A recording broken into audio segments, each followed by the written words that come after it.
Tu es un scientifique qui a passé les dernières années à étudier les aptitudes du cerveau et à construire une machine capable de télécharger n'importe quelle donnée dans un esprit humain.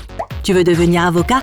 Télécharge toutes les connaissances juridiques sur ton cerveau. Tu as besoin d'apprendre une nouvelle langue? Il suffit de mettre un casque spécial qui se connecte à ton esprit et télécharge toutes les informations nécessaires via l'ordinateur. Généralement, tu perds conscience pendant quelques minutes pendant que les informations sont téléchargées. Puis tu peux te sentir fatigué pendant plusieurs heures car ton cerveau a besoin d'un peu de temps pour assimiler les nouvelles données.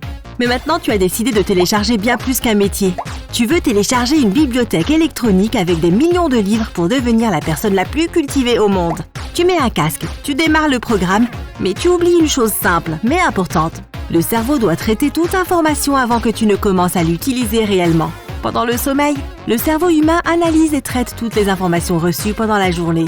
Tu démarres la machine et tu tombes dans un abîme noir sans fin. Tu es en train d'escalader une montagne incroyablement haute. Tu ne te souviens pas comment tu es arrivé ici, ni depuis combien de temps tu fais cela. Tout ce que tu sais, c'est que tu dois arriver au sommet. Tu traverses les nuages. Le ciel bleu est remplacé par l'espace noir. Le sommet est plus haut que la Station spatiale internationale. Tu regardes la montagne et tu vois que ce n'est pas seulement un rocher, mais des livres. Tu es en train d'escalader une énorme pile de livres. Des formules chimiques, des poissons, d'énormes pieuvres, des tableaux avec des formules mathématiques qui volent dans tous les sens. Tu arrêtes de t'agripper, mais tu ne tombes pas. Tu flottes dans l'espace et tu t'envoles vers le sommet. Il y a une lumière brillante. Tu te rapproches de plus en plus. Quelque chose se passe et tu tombes à toute vitesse. Quelqu'un te tire vers le sol.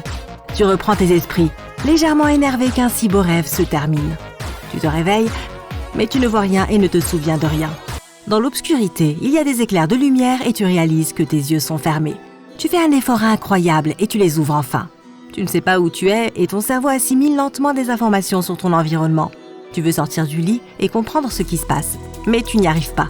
Tes muscles ne veulent pas obéir. Tu ne peux pas tourner ton cou, chaque mouvement est difficile et ta bouche est sèche. Tes yeux se ferment car tes paupières sont difficiles à maintenir ouvertes. Tu veux appeler à l'aide, mais tu ne peux pas crier. Tes cordes vocales sont trop faibles et les muscles de ta mâchoire ne te permettent pas d'ouvrir grand la bouche. Ton amie entre dans la pièce et te dit de ne pas t'inquiéter. Elle dit que tu as dormi pendant 1 mois. Et c'est ce qui s'est passé avec ton cerveau et ton corps pendant tout ce temps. Notre sommeil se compose de 2 parties, celle des mouvements oculaires non rapides, NREM, et celle des mouvements oculaires rapides, REM.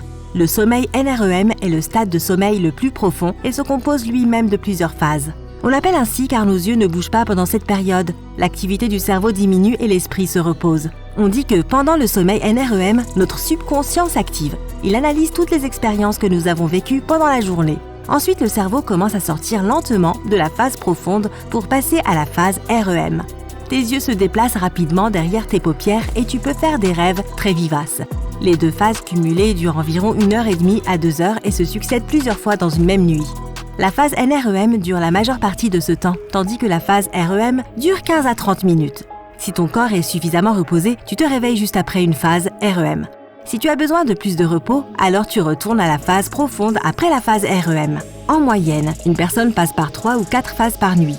Tu as eu plus de 350 de ces phases au cours du mois dernier. La phase REM est importante car elle reçoit toutes les informations du subconscient et les traite. C'est ainsi que nous faisons des rêves. Tu pourrais penser qu'un rêve n'a aucun sens, mais il est lié aux événements et aux sensations que tu as vécues au cours de la journée. Lorsque tu as téléchargé la bibliothèque contenant des millions de livres dans ton esprit, il a fallu beaucoup plus de temps pour traiter une telle quantité d'informations qu'un sommeil habituel de 8 heures. Tu ne te souviens que d'une petite partie de ton rêve et ta conscience n'a pas l'impression qu'un mois entier se soit écoulé. L'ensemble du traitement des connaissances téléchargées t'a été caché par ton subconscient. Mais tu en as vu une petite partie. Tu as rêvé que tu escaladais un sommet qui symbolisait la connaissance. C'était ta dernière phase REM dans ce rêve. C'est pourquoi tu t'en souviens si bien. Le niveau de ton érudition est incroyable maintenant. Mais à quoi bon si tu es désormais complètement impuissant à te déplacer? Ton corps a traversé une véritable épreuve ce mois-ci. Pendant les premiers jours de sommeil, ton corps ne change pas beaucoup. Ton cerveau, sachant que tu es endormi, produit une hormone spéciale qui fait que tu n'as pas envie d'aller aux toilettes.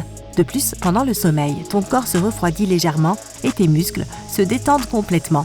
Sans effort physique, les fibres musculaires deviennent plus faibles et plus petites. Tu perds 1 à 5% de ta masse musculaire chaque jour.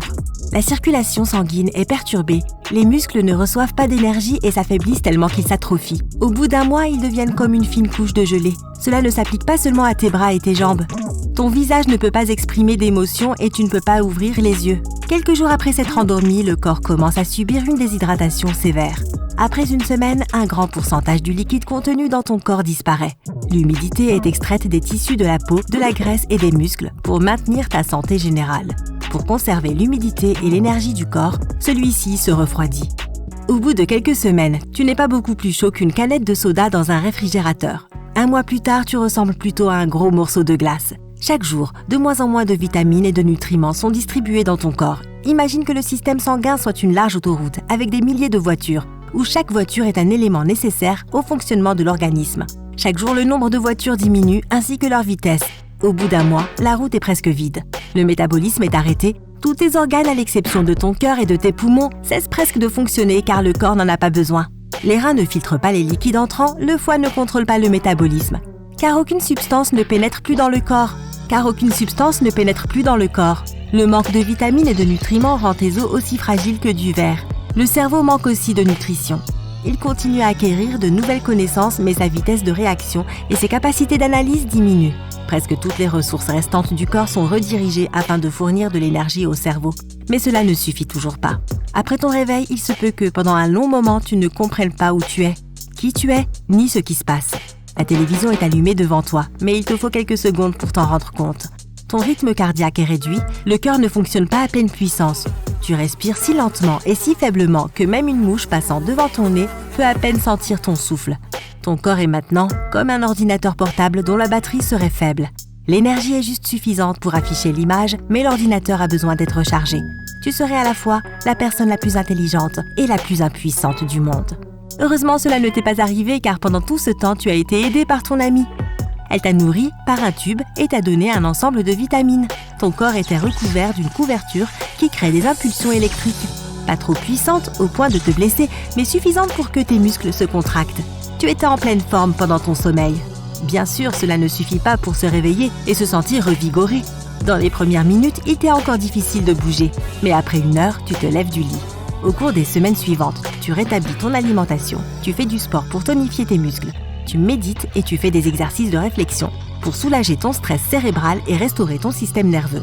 Les nouvelles connaissances ne viennent pas immédiatement, elles arrivent par vagues chaque jour. Aujourd'hui, tu connais toutes les œuvres des écrivains classiques et demain, tu comprendras les dernières réalisations dans le domaine de la neurochirurgie.